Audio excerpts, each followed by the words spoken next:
তো good morning friends, কেমন আছো? আশা করি তোমরা সবাই অনেক ভালো রয়েছো। তো যারা মনে করে যে ইউকেতে গরম পড়ে না, তাদেরকে বলি ইউকেতে অনেক অনেক বেশি গরম পড়ে। মে মাস তো সব রেকর্ড ভেঙে দিয়েছে। প্রায় ৭৬ বছর পর এখানে ৩২ ডিগ্রি গরম, মানে ৩২ ডিগ্রি তাপমাত্রা ছুঁই ছুঁই। কালকে প্রচণ্ড গরম ছিল, আজকেও সেম। রোদের প্রচুর তাপ, দেখো বাইরেরটা দেখাই। এই হলো আমাদের ব্যালকনিটা। তো ভীষণ গরম, মানে রোদের তাপে মানে পুরো শরীর পুড়ে যাচ্ছে। এই সময় বাইরে বেরোনো মানে নির্ঘাত একদম মাথা ব্যথা, ডিহাইড্রেশন, শরীর খারাপ হয়ে যাবে।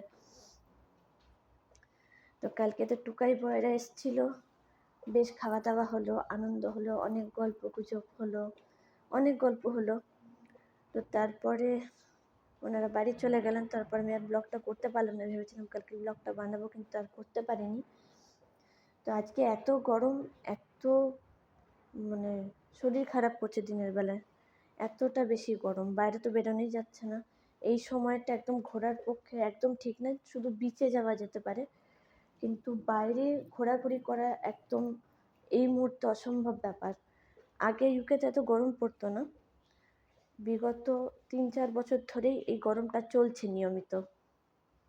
আমরা যেহেতু লিডসে আছি, তো লিডস থেকে স্কারবোরো আর ব্ল্যাকপুল বলে একটা জায়গা রয়েছে যেখানে সি বিচ আছে।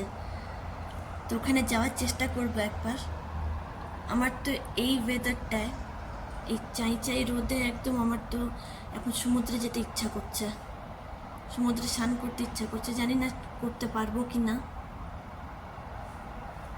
এখানে যতই গরম হোক না কেন, এখানে কিন্তু যখন জলে নামি, জল কিন্তু ভীষণ ঠান্ডা থাকে, প্রচুর প্রচুর জল ঠান্ডা থাকে।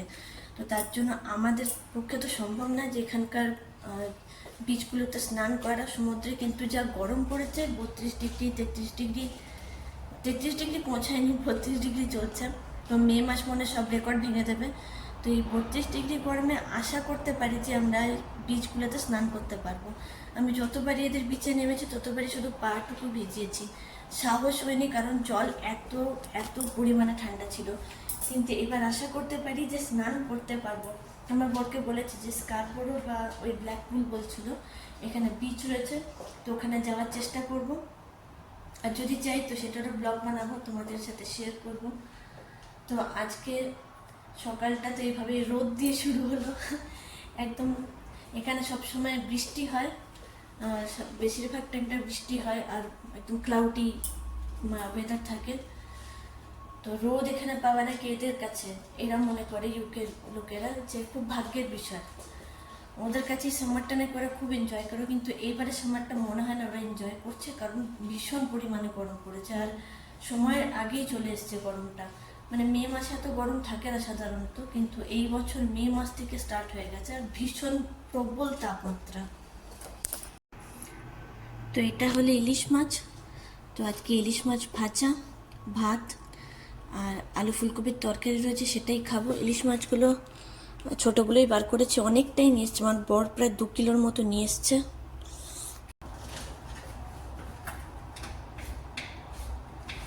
এখন আমি চায়ের জন্য আদাটা কেটে নিচ্ছি।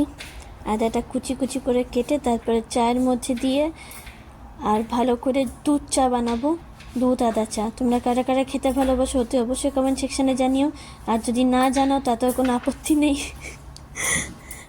তো দেখো, দুধ চা খেলে কিন্তু প্রাণ মন দুটোই জড়িয়ে যায়। আমার তো ভীষণ ভালো লাগে দুধ চা খেতে। দুধ চা খেয়েই কিন্তু আমাদের সকালটা শুরু হয়।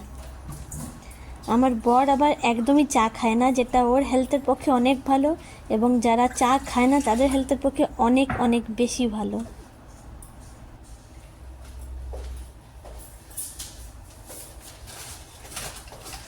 গরম যতই থাকুক না কেন, যদি 1 কাপ চা পেটে না পড়ে তাহলে সকালটা যেন শুরুই হতে চায় না। সকালে 1 কাপ চা আর বিকেলে 1 কাপ চা একদম খাওয়াই চাই। বাঙালিরা এমনই হয়, যারা যেখানেই যায় চা ঠিক খুঁজে বের করে। আর খাওয়া দাওয়া যাতে ঠিক থাকে, বাঙালিদের এটাই হচ্ছে মেন প্রায়োরিটি, যে খাওয়া দাওয়াটা যাতে একদম ঠিকঠাক থাকে। তো সকালে উঠে যদি চা না পাওয়া যায় তাহলে তো মাথা ব্যথা শুরু হয়ে যায় আমার। তো তোমরা কারা কারা চা প্রেমী আর কারা কারা চা খেতে ভালোবাসো অতি অবশ্যই জানিও আমাকে। আমার চা ফুটে উঠেছে। কি কালারটা হয়েছে না চায়ের, টাটা টি। তো ফাইনালি চা হয়ে গেছে, আর চা নিয়ে বসে পড়েছি আমি। ওই যে আমার চায়ের কাপ, এটাই সুভাষ মেলা থেকে কাপটা কিনেছিলাম, এটাই নিয়ে এসেছি।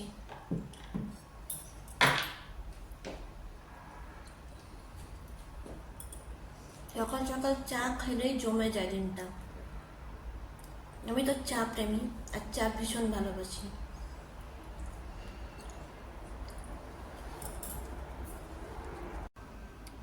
এখন চাল ধুয়ে বসিয়ে দিলাম। এই যে ভাত রান্না হয়ে গেলে তারপরে ইলিশ মাছ দিয়ে গরম গরম ভাত খাওয়ার সেই যে মজা, তার আনন্দই আলাদা। ইলিশ মাছের মধ্যে আমি হলুদ আর নুন দুটোই মাখিয়ে দিয়েছি, এবার ভাজার পালা। আমার কাছে যেহেতু সর্ষের তেল নেই, তো আমি ইস্টেন্ডের এই সানফ্লাওয়ার অয়েলটা এটা ইউজ করছি। এখানে কিন্তু সানফ্লাওয়ার অয়েল বেশি পাওয়া যায়, বা অলিভ অয়েল, কিন্তু এখানে মাস্টার্ড অয়েলটা এখানে কেউ ইউজ করে না, খুব খুঁজে খুঁজে তারপরে ইউজ করতে হয়। এরা সব এক্সটার্নাল ইউজ করে, কেউ খাওয়াতে এডিবল নয়, মানে এখানে কেউ সেরকমভাবে পাওয়া যায় না সর্ষের তেল। তো গরম হয়ে গেছে তেলটা, তেলটা গরম হলেই মাছগুলো ছেড়ে দেবো। এবার ইলিশ মাছ ভাজা করতে বসিয়ে দিয়েছি, গরম গরম ছাঁকা তেলে একদম ভাজা হচ্ছে ইলিশ মাছ। কারা কারা ইলিশ মাছ ভাজা খেতে পছন্দ করে অতি অবশ্যই জানিও। আমার তো ভীষণ ভালো লাগে ইলিশ মাছ ভাজা খেতে।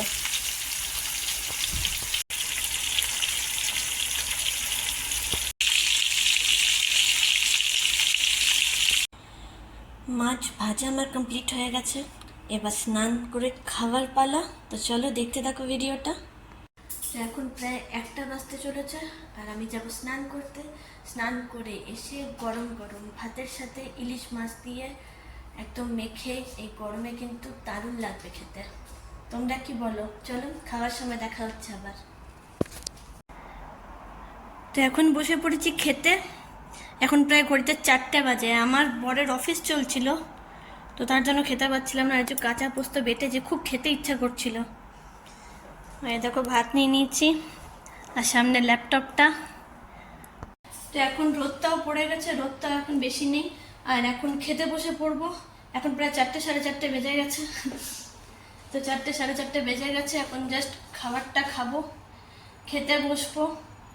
আর চলো ব্লগটা আমি এখানেই সমাপ্ত করছি, এই কারণ এখন আর কিছু দেখাবার নেই। এখন জাস্ট খেয়ে নেবো, খাবারটা খেয়ে দিয়ে তারপরে ঘুমিয়ে পড়বো, একটু রেস্ট নেবো। 4টে বাজে, ওই 5টা সাড়ে 5টা অবধি শুভ, 1-1.5 ঘন্টা, তারপরে আবার দেখি কি হয়। রোদটা পড়ে গেছে, এখন ভালোই লাগছে, আরাম লাগছে বেশ। তো চলো ব্লগটা কেমন লাগলো অতি অবশ্যই জানিও। যদি ভালো লেগে থাকে তাহলে আবারও বলছি, আমি বলবো না কিছু, তোমাদের ভালো লাগলে সাবস্ক্রাইব করো, না করলে স্কিপ করে যাও। চলো, ওকে, বাই।